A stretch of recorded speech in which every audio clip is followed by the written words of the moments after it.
Hello from the Heartland. My name is Jenna, and this is Smarter News. News when it matters and why it matters. Our Smarter series features unique people who help us think and live smarter. Well, my guest today is Tom Joscelyn. I'm going to give him a proper introduction in just a moment. Tom, one of the things that I've been doing recently, it's become a little bit of a habit with some of my interviews, is to ask a really big question, sort of get us started, and then kind of get to an introduction. But today, I really think I do need to set the table about when we're talking and why we're talking. We're talking less than 24 hours after the United States ended the war in Afghanistan. And although we ended the war in Afghanistan, there's really a lingering question about whether or not that war is dead with us. The war on terror is something that you've talked about for decades. For the last several weeks, though, the American citizens who maybe haven't been tapped into the war as of late, we've all suddenly coalesced around this topic because we've been watching an evacuation take place. We've suddenly reconnected to what we were doing there in Afghanistan. And there's been all these questions that have come up. And all these questions have come up because we've had the luxury in many cases, and this is not a criticism of anybody. I mean, I could put myself in this bucket as well. We've had the luxury to sort of step back from this war in Afghanistan because it's not something that's on the front pages. That is not the case with our next guest. And Tom can attest to that because Tom has been looking at this war in Afghanistan and the global war on terror for years now, and is really one of the best. I'm going to say it, Tom. I really think you're one of the best sources on the planet when it comes to this conversation. I know that's lofty, but I think it's really important for people to know who they're going to hear from today. Tom Joscelyn's Long War Journal, something that he runs along with Bill Roggio, is a site for information on terrorism that is used by everybody. And when I say everybody, I'm talking about the New York Times, I'm talking about the people in the US government. This is an excellent source to do a deep dive on what's happening when it comes to terrorism all around the world. And Afghanistan has certainly been an area of specialty. So Tom Joscelyn is Senior Fellow at the Foundation for Defense of Democracies. He's the senior editor of the Long War Journal, which is this website, really a web platform that includes now a podcast called Generation Jihad. And actually, Tom, that might be a great place to start. I noticed on your podcast introduction, you said this: it was our father's war, it's our war, and most likely it will be our children's war. Why did you decide to include that in some of the work that you're doing now? What we've done for so many years, and you know, Jenna, is we've always looked at this from the perspective of America's enemies, the terrorists who seek to terrorize Americans, Europeans, Afghans, Iraqis, whatever, however many nationalities you can count, really. And we've always looked at it from that perspective. And the problem that we have with a lot of the rhetoric in the U.S. is that it's always framed around what the U.S. As if the U.S. is what's keeping the war going, and it's not really true. What's keeping the war going are the terrorists. And for a long time now, I would say, because we're going to get to Afghanistan, I'm sure, Afghanistan in particular became this orphaned war. And what I mean by that is that nobody wanted responsibility for it. Nobody in the political military elite really wanted to be there. Nobody wanted to fight it. In the leadership I'm talking about. And so we've been documenting that dynamic for really more than a decade. I would say it's about a decade that the last decade of America's presence in Afghanistan has been all extricate itself from the war. And so when you see these chaotic scenes unfolding in Kabul, you see this crazy evacuation that the Biden administration executed. When you see all the problems that arose here in the final weeks, what I would say is that the causes of those go back not just months within the Biden administration, not just within years back to the Trump administration, but even really way before that across several at least three administrations now, really four, there have been leadership failures here that were baked into this debacle in Afghanistan. And I think what's different about what we do is Bill and I don't care about the partisanship aspect of this. If a Republican gets it wrong, we want to say that. If a Democrat gets it wrong, we want to say that. That's not where we're coming from. The point is that you're putting men and women, Americans, on the front lines to fight terrorists. We should understand why they're there and what they're doing. And there should be leadership accountability for when leaders fail. And unfortunately now, after many years, our leaders have failed and there really hasn't been any accountability. What you mentioned is a really key part of why I've turned to you and Bill and your team so many times, is that you're not partisan driven. It's very difficult to find any sources these days that are not just focused on the politics as much as the problem. How did you get involved in this, Tom? I don't know if I've ever asked you that question. How did you suddenly become so interested and get so involved in looking at the topic of terror? Look, you know me, I always like to say I'm just basically a nerd, a research nerd, and I get interested in details. I think that the most interesting parts of life are always in the details. And it turns out a lot of people gloss over the details. After 9/11, I got interested in this because, and I got always very careful when I explain this. I didn't have any personal loss on 9/11. I didn't know anybody killed. I had no personal suffering whatsoever from 9/11. Okay. So it was purely intellectual for me. But a sister company of the company I was working for was actually wiped out on 9/11. There was some work that had to be done to sort of recover that business that I was involved in. And so there was some, personal involvement with trying to salvage that business after the fact. Basically I was running these very large, economic consulting projects, which really require you to synthesize information across a lot of different sources and figure out what it means. And I basically became obsessed with this topic, with terrorism, with Al Qaeda. First and foremost, with Al Qaeda, which is a much more interesting organization than people realize. Interesting in a bad way too, I would say. But then, of course, ISIS and the Taliban and all the different iterations of this that you can think about. But what I realized early on is that there weren't a lot of people who were really obsessed with this the way I was, and so there were a lot of things that were being written about these topics, which I don't think, I'm not saying I just disagreed with. I think they're just flat wrong, And so you see stuff in the media to this day that's written about this. It's just not true. Give us Um, an example, Tom. Give us an example of something that you see constantly when it comes to terrorism framework in the media that you think is pervasive and a problem. Biggest example I've seen recently is this idea that the Taliban was willing to turn over Osama bin Laden in 2001, and that the Taliban as a whole, as an organization, was willing to surrender. And it was really America's fault that the war continued after 2001. This is just pure fiction. I've gone through all the sources that make these claims. I can tell you why they're wrong. I can point to the fact that there's much stronger evidence from the actual Taliban top leaders, meaning the emir of the group, Mullah Omar, and his military commander, Jalaluddin Haqqani. I could show you exactly what they were doing in late 2001. Neither one of them bent. Neither one of them caved in. Mullah Omar was quite emphatic in defending Osama bin Laden publicly. He issued very strong statements to that effect. And in fact, now that the war really from the American side and the U.S.-backed government has been lost, Al Qaeda and the Taliban are celebrating that right now. So you have these elite media institutions in the U.S., like the New York Times, or I've seen it in the Daily Beast, or I've seen some of the stuff, I think, in the Washington Post and some other places. This idea that basically the Taliban was willing to turn over Osama bin Laden in 2001 and the war was really just America's fault.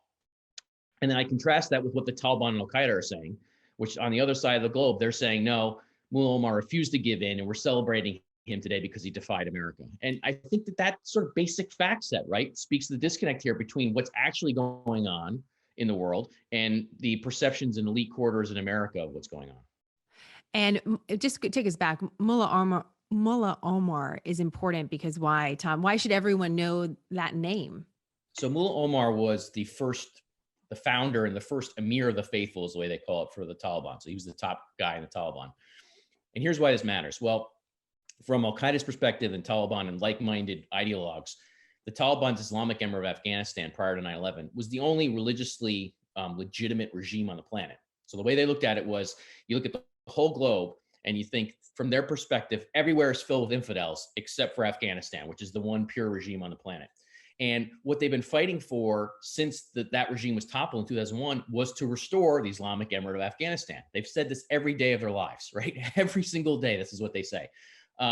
And yet much of Washington's policy, much of what people were doing in the U.S. military, the State Department, and across presidential administrations was to pretend they were fighting for something other than that they were just basically a wayward French political party that just could be brought to terms and have a share of the parliament, That's not what they were. That's not what they ever were, And so this mismatch between what they were and what they believe and what Washington wanted to believe about them was one of the foundational cracks in this war that was ultimately exploited. But that's the basic foundation of it all, right? The basic foundation of the group. So it's interesting to go back to some of these key names. Everyone knows the name Osama bin Laden, but that we have to go back and say, okay, this is Mullah Omar. This is what he did. This is how we came to this point, really tells us something about it. For me, it tells me something as a journalist, right? That we haven't been repeating these names and telling these stories again and again so that we understand the steps that we took to get to the current story that we're starting to cover. What is the state? I mean, let's just dig in. What is the state right now between Al Qaeda and the Taliban? What is the relationship as it exists? How healthy are both groups? Well, I just want to back up for one second because what you just said about not telling the story of these names, telling who these people are and what they're about, that is it. That's the whole problem, right? Because what happens, and not only have America's leaders not been telling the story.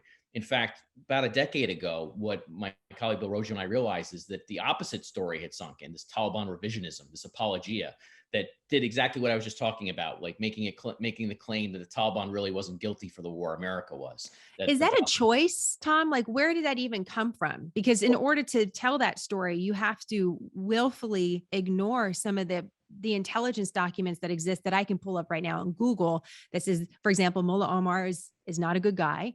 He's connected to Al Qaeda, and he's the founder of the Taliban. I mean, you have to actually ignore some of the information that's out there.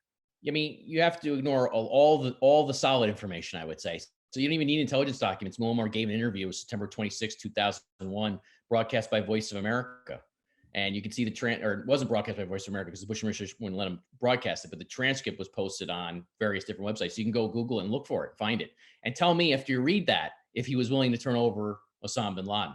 So I think this came from people who were, quite frankly, hard, ideologues who are, anti-American, who are against the U.S. military in particular, who are against the war for their own purposes. Now, that doesn't mean there isn't plenty to criticize about the war. If you listen to me, I criticize many things about the war, but they come from a very hard, I would even say hard left ideological position against America and American power, and really a blame America first perspective, and a healthy amount of disinformation, which is part of the story of here how this was lost. And that disinformation really has trickled down through the years to color our views of what's going on in Afghanistan today. Because you asked about what the Taliban and Al Qaeda look like today, and once you start down this path of playing what I call disconnect the dots, which is the foundational paradigm for how the U.S. government understood this war for more than a decade now, basically there was no bureaucratic incentive to really get it right, to really understand what was going on.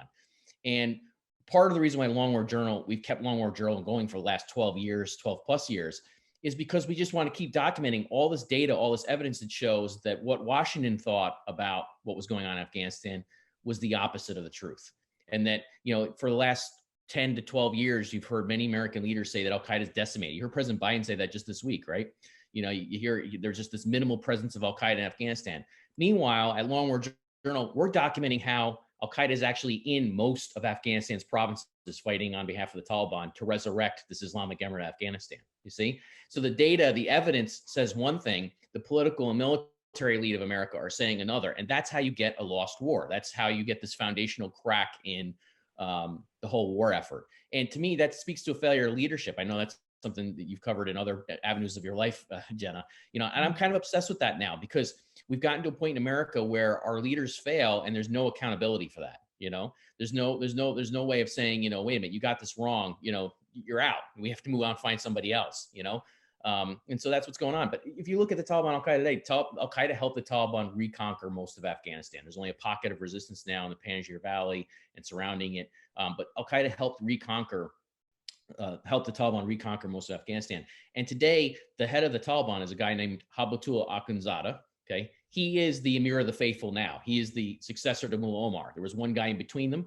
And Al Qaeda has maintained an oath of allegiance, what they call a bayah, which is a binding oath of allegiance. And what this means is that basically, if they violate it, that the person they're swearing the oath to has the right to take their head off at the neck. So this is a very religiously significant thing for them. And since the 1990s, Al Qaeda has maintained this bayah. And in fact, to this day, Ayman al-Zawahiri, the head of Al Qaeda, has a bayah to Akhundzada, the Emir of the Faithful of Taliban. So this is a very big religious moment for them. This is a very big operational moment for them. And it really, once you understand the details, what you realize is that America got this wrong for so many years. Wow.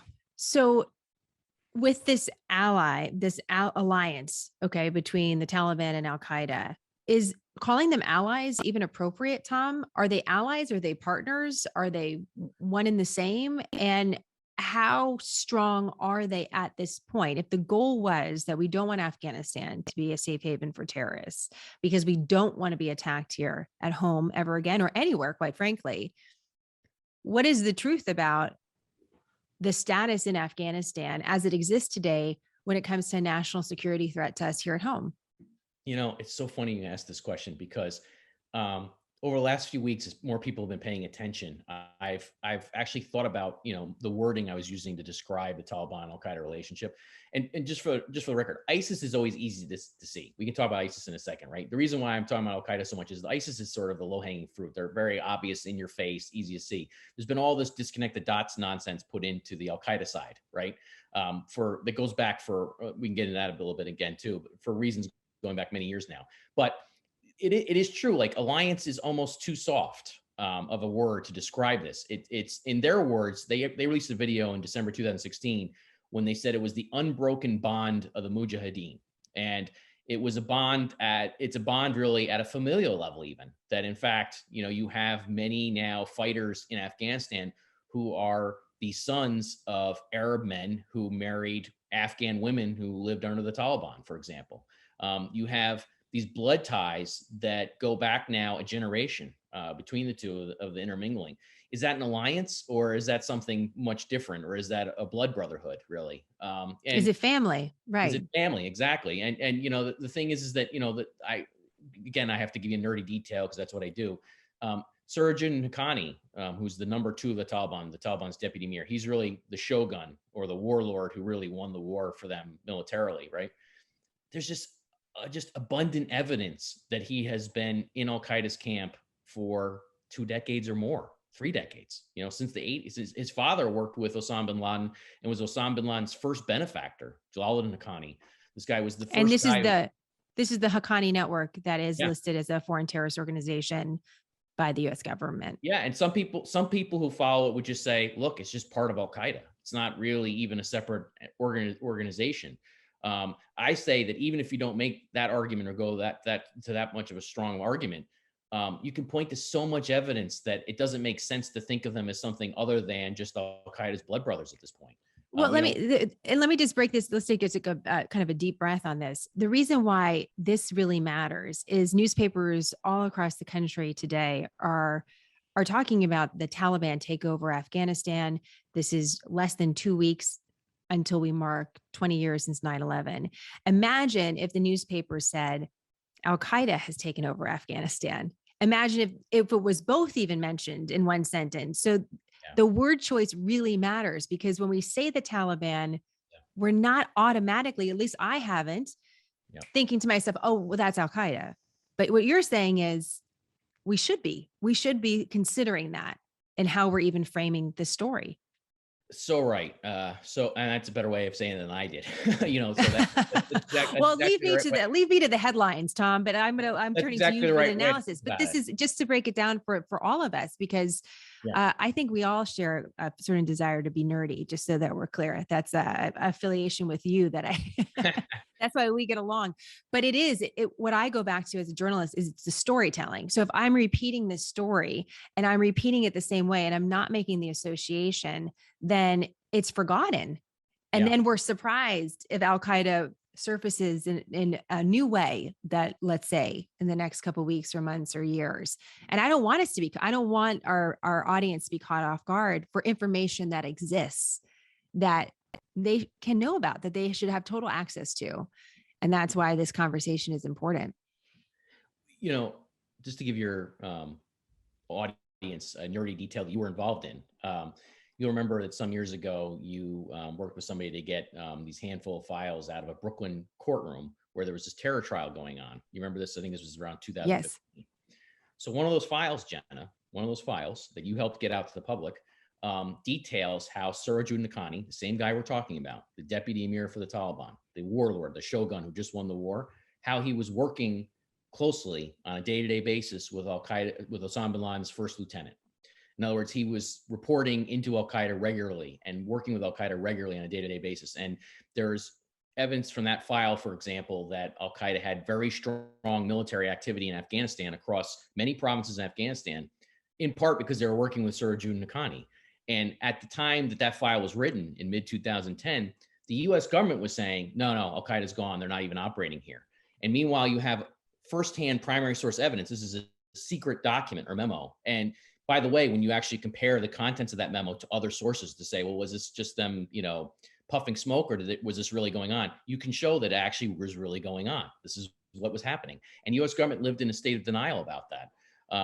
So what I'm saying is these types of nerdy details matter, because now after that file you helped get that file out in 2015. That same year, a few months later, by the way, Sirajud Nakhani was appointed the deputy emir of the Taliban.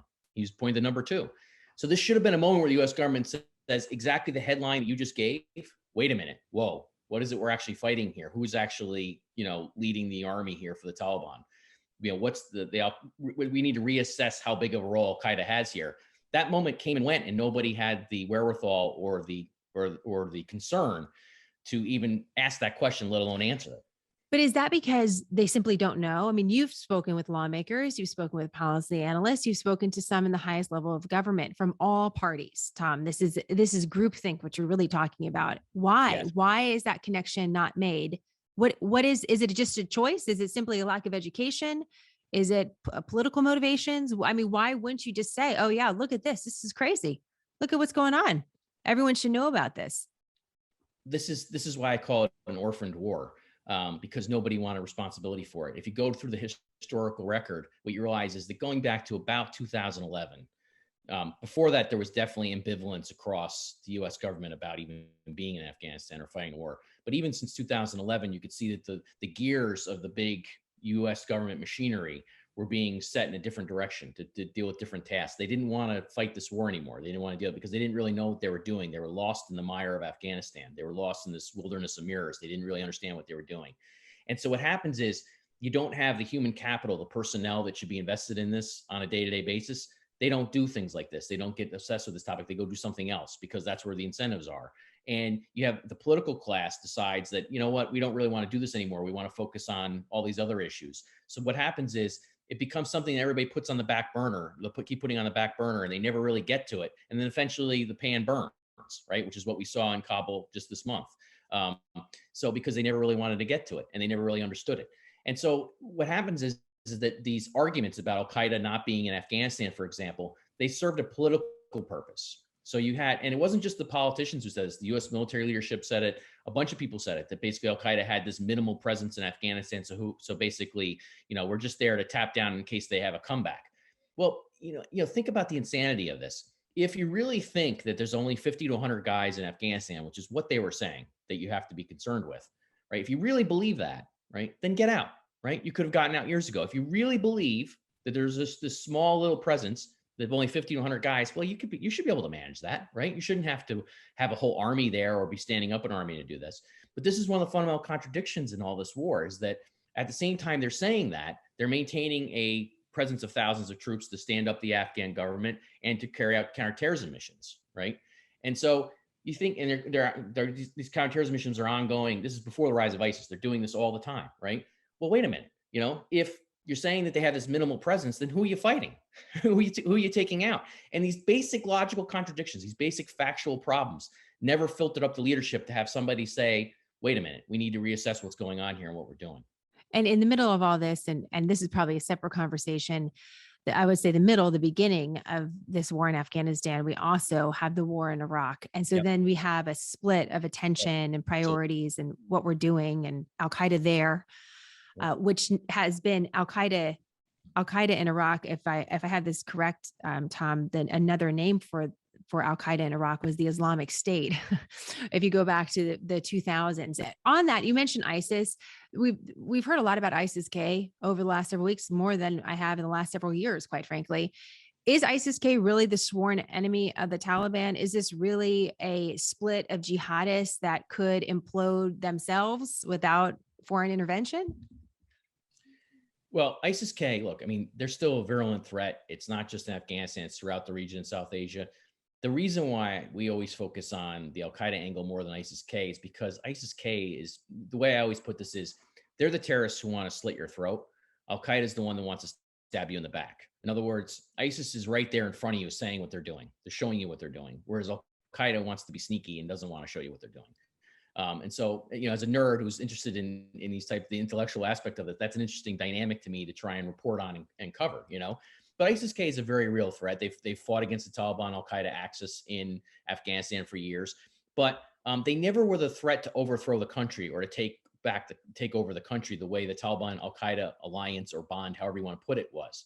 And this actually speaks to the problems in the military strategists that America has been relying on in the U.S. military, because part of what you saw is the last few years, the U.S. military was providing de facto air cover for the Taliban as it took the fight to ISIS-K in eastern Afghanistan and elsewhere. And the thinking was, well, this way we can take out the real threat, which is ISIS-K, which really wants to attack us. This showed exactly how confused they had become, because when you actually investigate who it was that was fighting on the ground, it wasn't just the Taliban. It was Al-Qaeda. That Al-Qaeda was leading the fight a lot of times in eastern Afghanistan against ISIS. And so the American military goes from trying to eject Al-Qaeda from Afghanistan and overrun the Taliban's infrastructure to defeat Al-Qaeda in Afghanistan in 2001 to providing air cover for Al-Qaeda fighters in the fight against ISIS, some years later. This doesn't make any sense, right? And this shows how warped their vision of the fight became. They didn't understand what they're doing. And to this day, we even have people on Twitter who were trying, well, we took on ISIS-K. I said, well, wait a minute. First of all, there's still an ISIS-K presence there, as you saw, unfortunately, with these 13 U.S. service members who were killed, 15 or more wounded, plus 200 or so other people, however many it is, killed now. This is horrible. And ISIS-K did this for sure, although there's a little twist there. But ISIS-K did this. So you didn't defeat ISIS-K, but more importantly, you tapped down a threat to the Taliban and Al-Qaeda as they were taking over the country, as they were going to end this war from their own perspective by winning it, right? They were going to win the war. And the U.S. military became completely confused about all of this. You were tracking, by the way, what is the little twist? You said there's a little twist there with ISIS-K. So here's the thing. So one of the interesting things in the UN Security Council puts out these expert panel reports where what happens is these experts go around to member states and they get nerdy little details from member states about what's going on in Afghanistan or elsewhere. And one of the claims, and it's a theory, it's not proven, one of the claims is that the Haqqani network, who we were just talking about, which is deeply embedded with Al-Qaeda, has been using ISIS-K to basically carry out attacks in Kabul that they don't want to claim responsibility for. So in other words, this is a way for them to terrorize people by maintaining plausible deniability.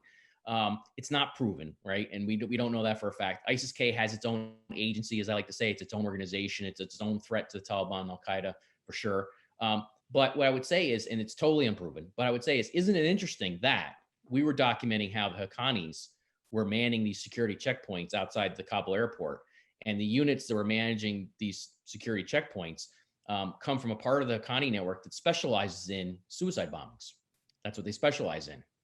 And lo and behold, an ISIS-K suicide bomber in Kabul in the middle of summer, when it's 80 some odd degrees out, dressed heavily with however much explosives, manages to saunter by a security checkpoint to do this. Isn't that interesting?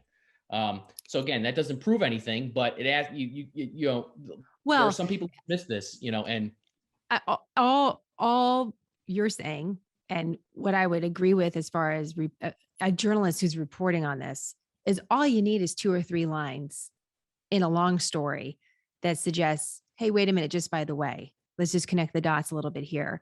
Because again, if it's not, here we've been talking about this attack on service members and blaming ISIS-K, but even if you raise the question about that connection to Al-Qaeda and you suddenly say, well, this could have been Al-Qaeda that killed these service members, the story immediately has a different posture. And it just should be considered. We're not going to have all the facts in the ground. We don't have them. In fact, we never are going to have them, which is actually pretty disappointing. One of the things that you have been able to track though, Tom, has been the map that I've used your map many times, just so you know, thank goodness that you've developed it. It was a map of Afghanistan that over the years has shown that territory that the Taliban have taken. And can you just talk us through that a little bit? Because over I would say the last several years, one of the things that we've talked about on Smarter News is that the Taliban have controlled more territory over that period than they have at any time in the war. And this probably, I would say, surfaced in our reporting during the Trump administration. Would that be correct? Yep. That's how the territory was gained. So Yep. talk us through that, because that's been happening. This has been happening, despite them, the Taliban taking provincial capitals that we've been covering over the last couple of weeks. Their gain of territory has happened for years now. Yeah, I mean, this is exactly right. I mean, so my colleague Bill Raggio really is the master of this map. And what happens is that in 2014, this is what I mean by when I say it's an orphaned war effort.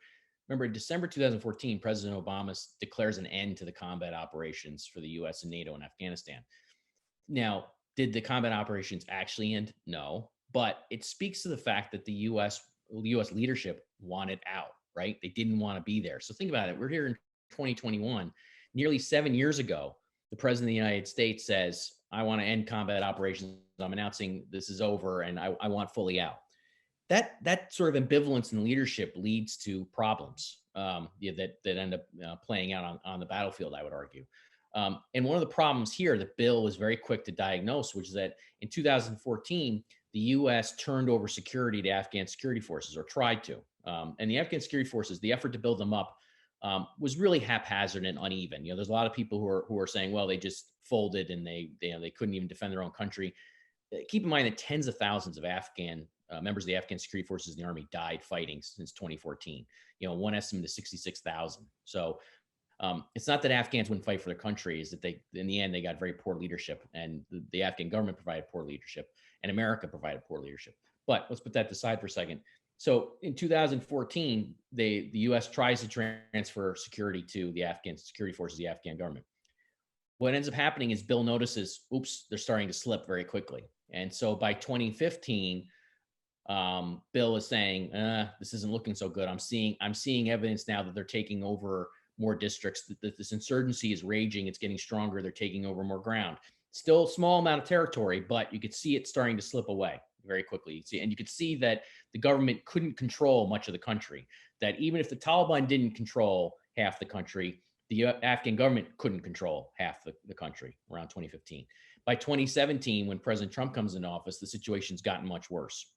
And the territory is starting to slip even faster. And so President Trump reluctantly agrees to send several thousand more troops in Afghanistan, not to try and have a fully resourced war effort, but instead to try and stand up the Afghan security forces while conducting counterterrorism missions in an attempt to stop the Taliban and Al-Qaeda from taking over the country.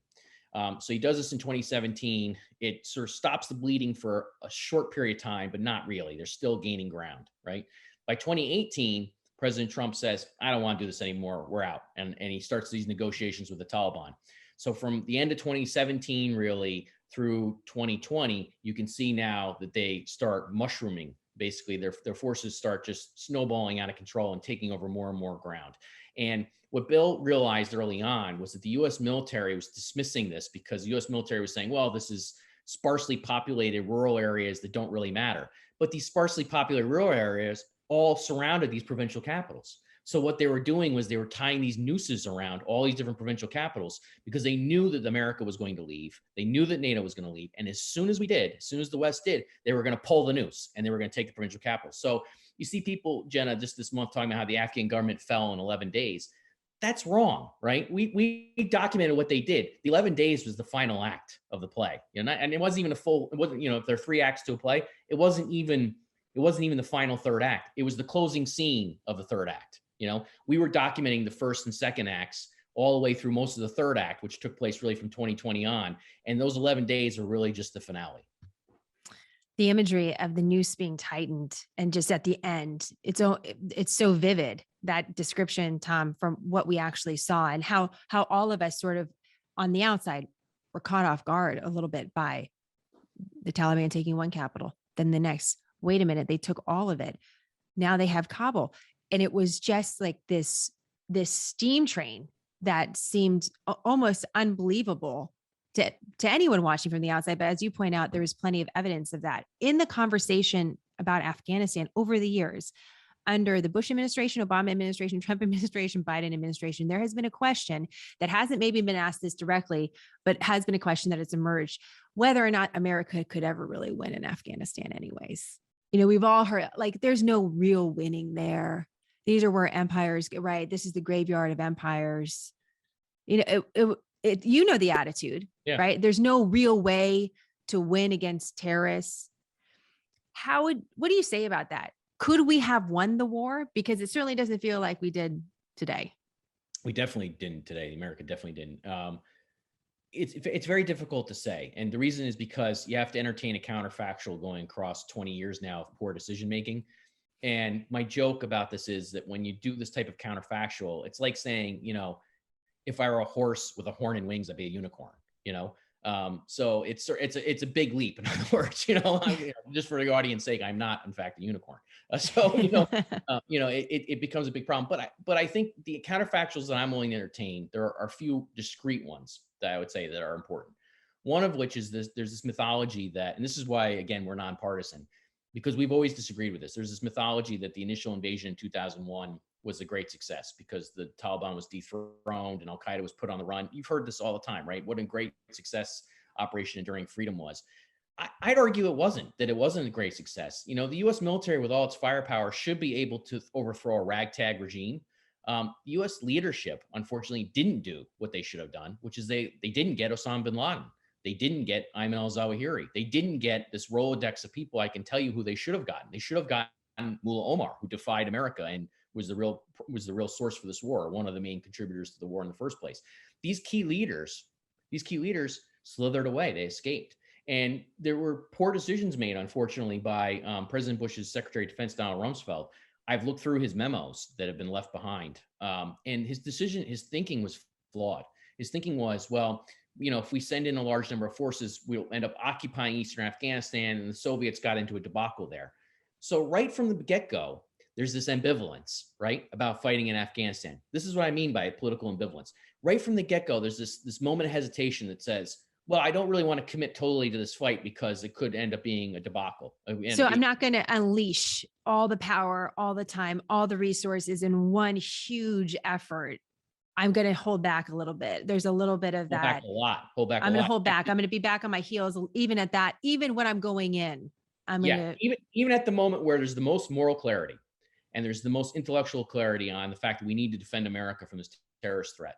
The decision maker, really, Donald Rumsfeld, Secretary Rumsfeld, decides, I don't want to go all in, and that was a mistake. And I've thought this for a very, very long time, because to allow Osama bin Laden to get out of the Tora Bora Mountains and Ayman al-Zawahiri, who for all we know is still alive today, running Al Qaeda. Think about that, first of all, right? This guy survived 20 years of war.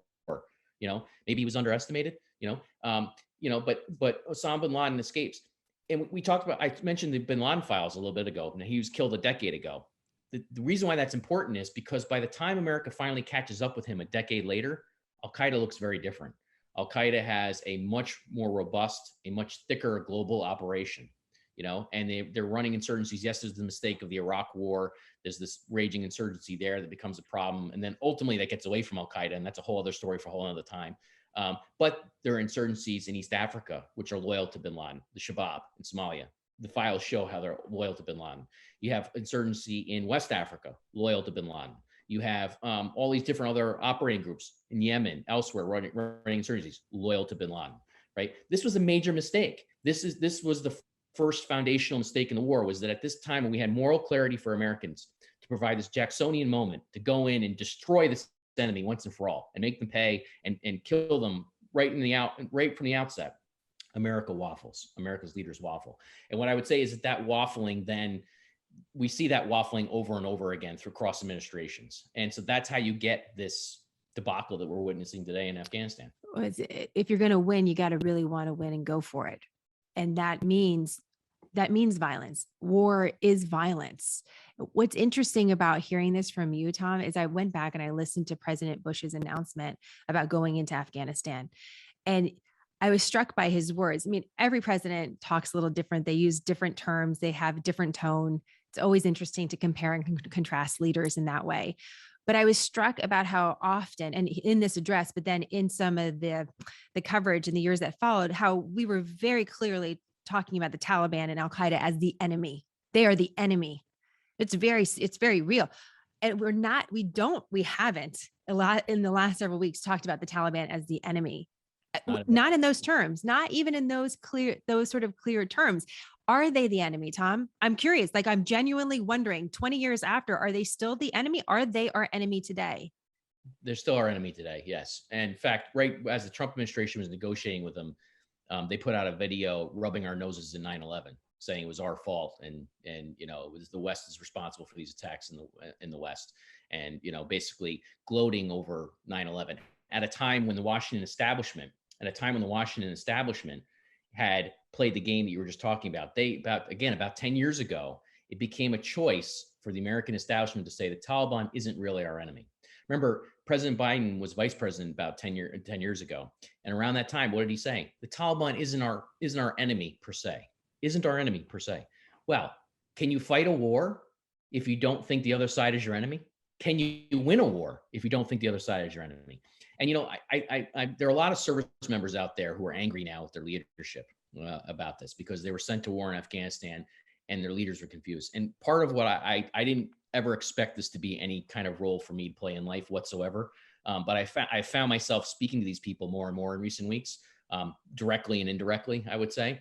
And I would say, look, you have every right to be upset with your leaders. Okay. Your leaders failed you. I can probably articulate ways you haven't even thought of, the ways your leaders have failed you, unfortunately.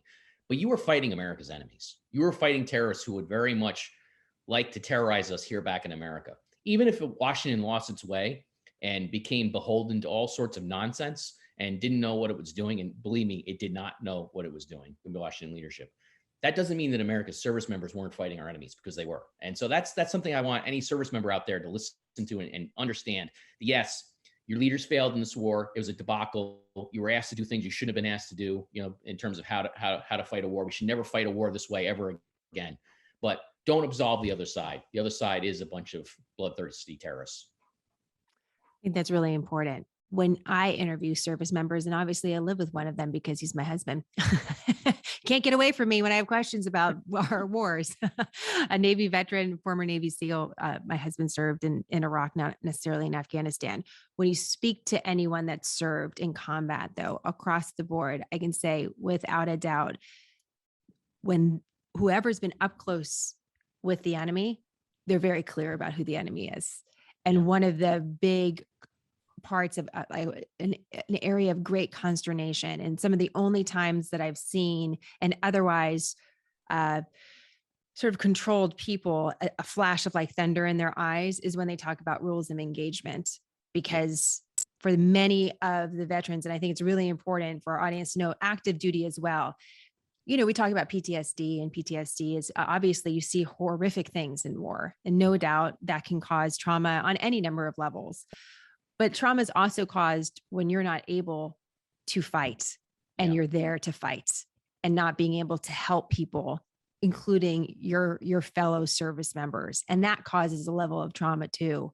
And I think we're kind of seeing that bubble up. I only mentioned this insight. I don't like to weigh in too much on this, Tom, as you know, but like, you're seeing that bubble up. The president mentioned PTSD and not so many words in his address to the nation. And the rules of engagement is something that when we talk to our service members about, when we interview them, they're very clear about the frustration on that leadership would actually not let them fight the war, that there were so many rules in place that they could only fight during certain hours, and they could only do certain things, and they could see the bad guys doing bad stuff, but they couldn't target them. And that is, unbelievably frustrating on so many levels. I want to ask you something about bin Laden, though. And when you said some of these leaders slithered away, there's always the issue of Pakistan, right? Mm-hmm. Where do we find bin Laden? We didn't find him in Afghanistan. We found him in Pakistan. There's always that question of the Haqqani network. They're not really in Afghanistan. They're in Pakistan, in the tribal areas. And I'll just share this quick story with you, because I think this will give some perspective too. I was hosting a panel discussion in Washington, D.C. This is probably back in 2012. And the discussion was Pakistan, the problem with Pakistan as it relates to the Afghanistan war. What was interesting about this panel is that the group that was putting it on, that was trying to be nonpartisan, that was part of their mission, was that they didn't want to include any service members in the panel, which I thought was strange, because at that point we had 10 years of war. There's a lot of veterans that had risen to leadership positions. So you could get any number of people. They didn't want to do that. But in the middle of this conversation, there's a big audience. I'm trying to keep the conversation going. We're having this, kind of intellectual debate in Washington, D.C. about this big topic. I said, well, if the issue is Pakistan, if it's at the heart of this issue, then why aren't we at war with Pakistan? To which case the guys in the panel all started laughing, like, it's so complicated. I'm like, really? Because I don't know. I mean, bin Laden's right. I mean, they're there. There's all these questions. So what about Pakistan in all of this? Because we haven't talked about Pakistan at all in this news cycle. And I'm wondering if that's a mistake. It is a mistake. I mean, look, Long War Journal has been banned in Pakistan for more than 8 years. I think probably about a decade now. So Bill and I, one of the ways we said our service members have received poor leadership is exactly the type of dynamic you're talking about. America's leaders did not want to deal with Pakistan. Now, there are a lot of reasons for that. When they say it's complicated, what do they mean by it's complicated? What they mean is it has a giant nuclear arsenal, right? That's what they mean is complicated, right? They have nukes. Sure. And they didn't know how to square that circle or deal with it. But doesn't that mean, isn't that right. even more of a reason to deal Sure. with them? Because you have terrorists in the country, clearly terrorists in the country that could in some way be in bed with the government and have access to a nuclear arsenal. I mean, isn't that even more motivation? Totally. I mean, look, I mean, the only thing, here's what I would say. Okay. Nobody disputes that Pakistan harbored the Haqqanis and the senior Taliban leadership, and in fact, various Al-Qaeda actors who were responsible for winning the war. Nobody really disputes that. You can go through State Department reporting on it and see that it's in there.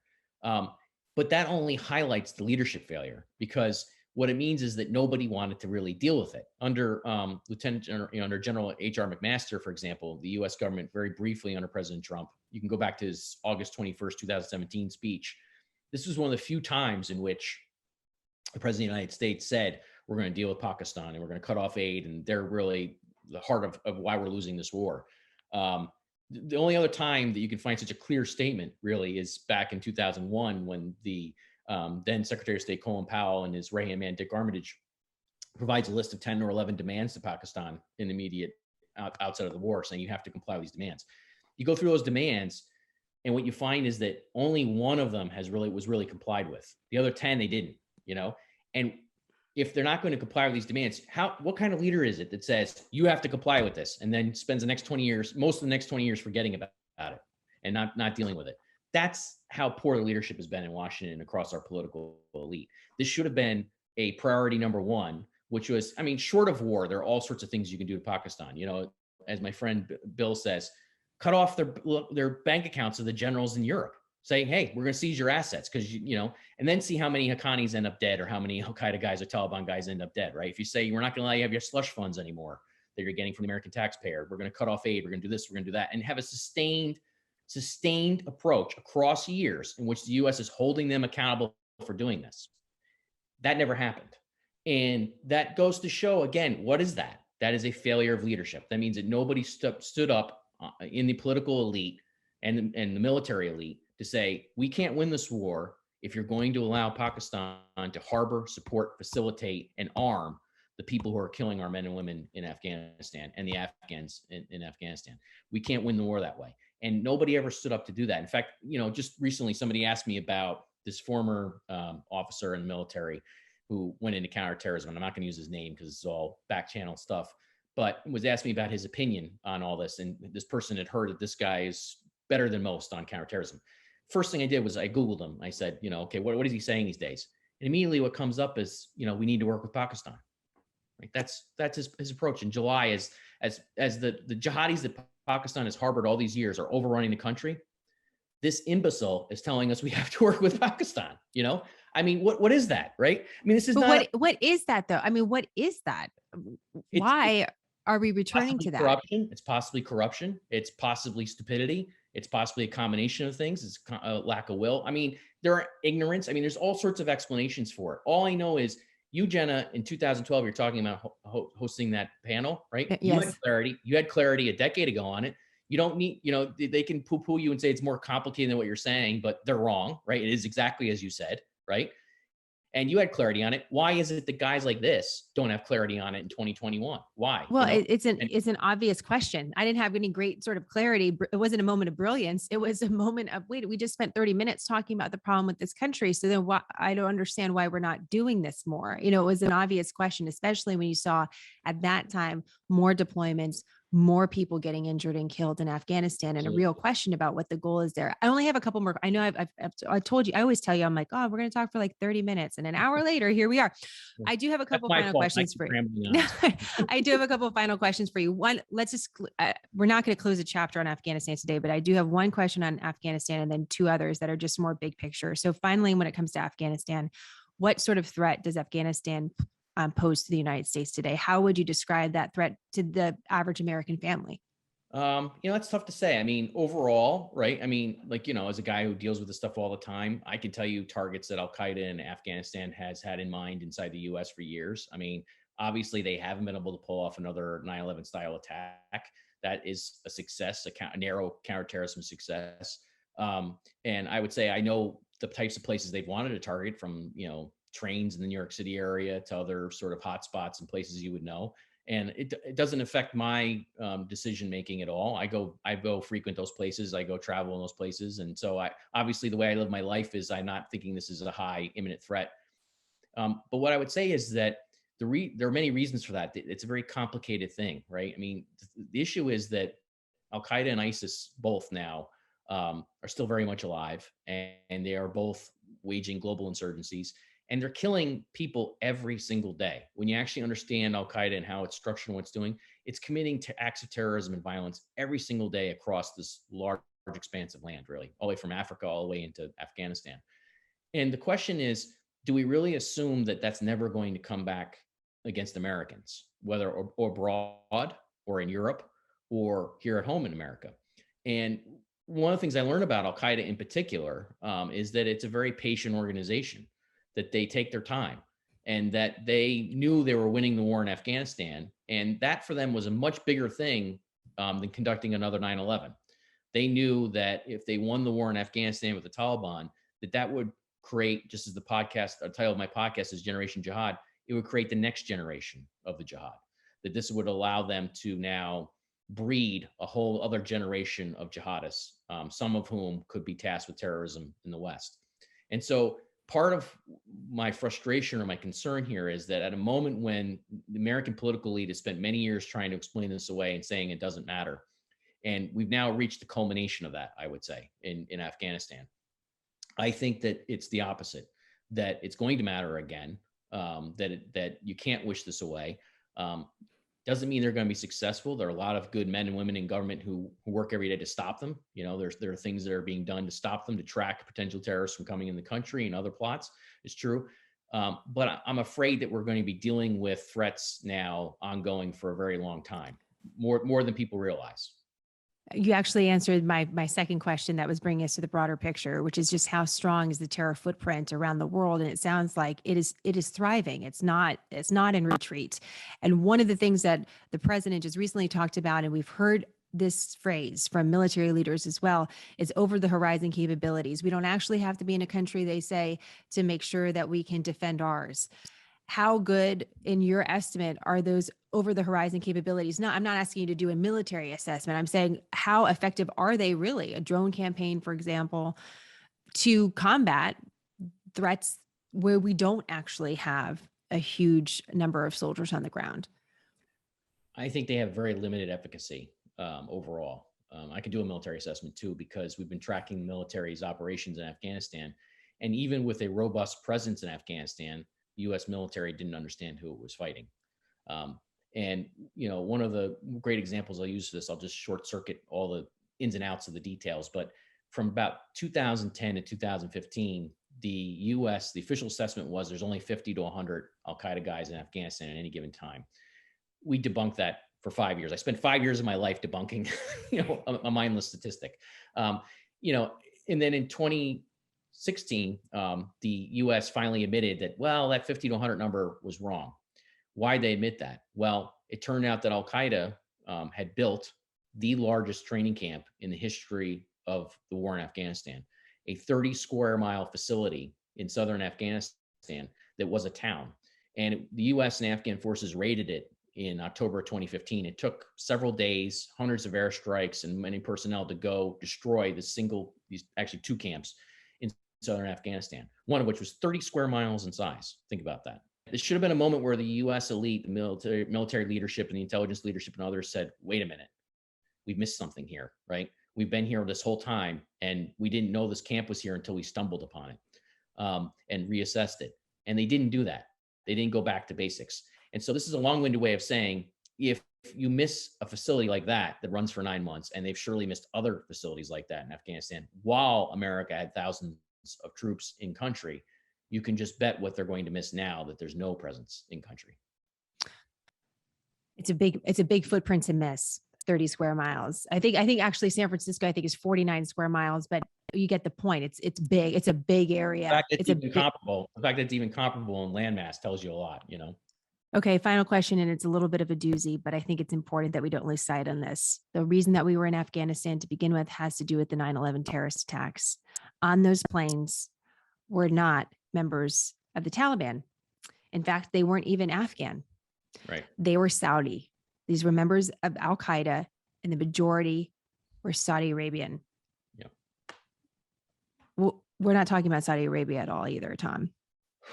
Well, this is a whole other episode because this gets complicated. The Saudi stuff, look, I don't carry water for anybody, you know that. And I don't carry water for any foreign government ever. And there's much to criticize when it comes to Saudi Arabia. And there was much that came up in the FBI's investigation of Saudis in the United States who probably played a facilitation role for the hijackers, or at least some of the hijackers. I think all that evidence should be put out there for the American public to see. I'm a big believer in transparency. We should put everything out there. What I would say is that the choice of Saudis for the hijacking operation was a little more complex, though, than just saying it was the Saudis. It doesn't mean that the Saudi government blessed this operation, is what I'm saying, as a whole.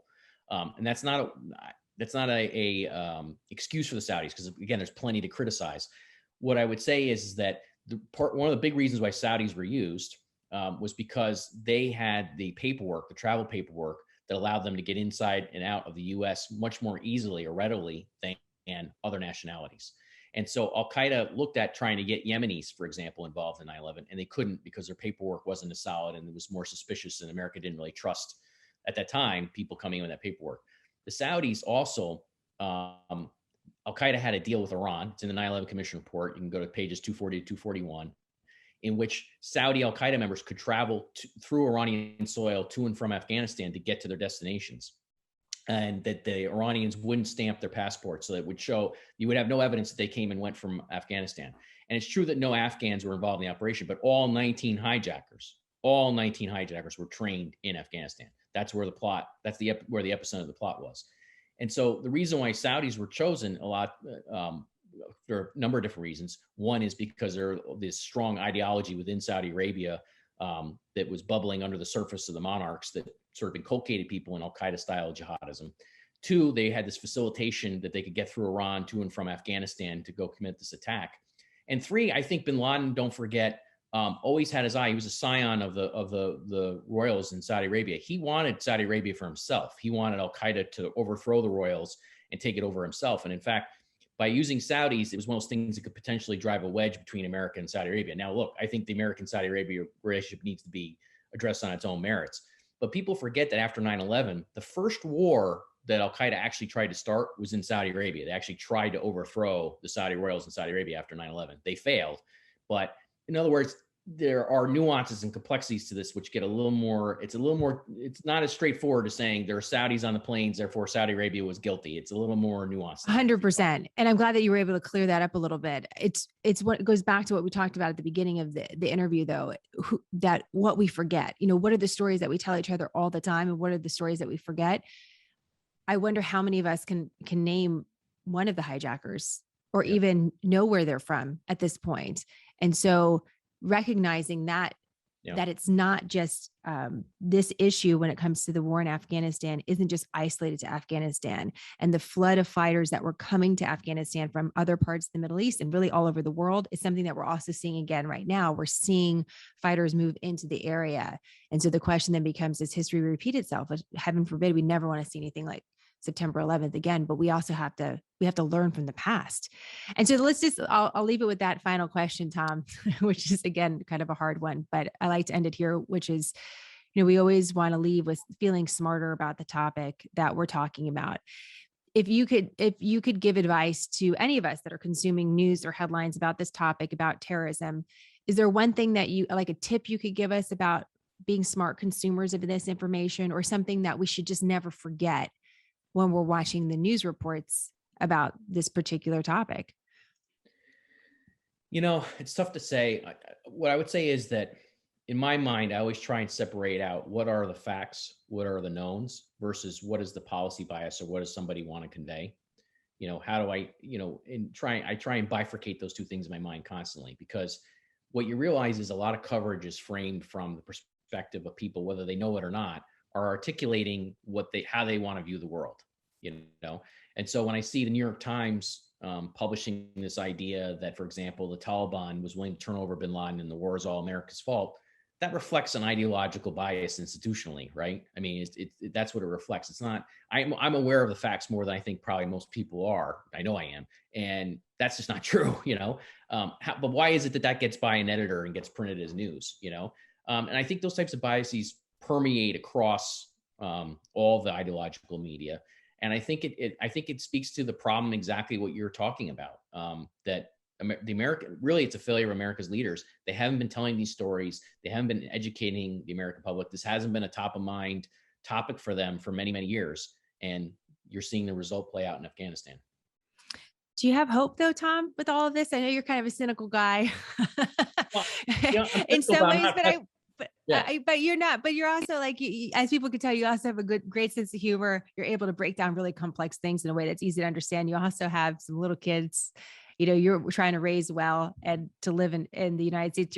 You're patriotic in so many ways.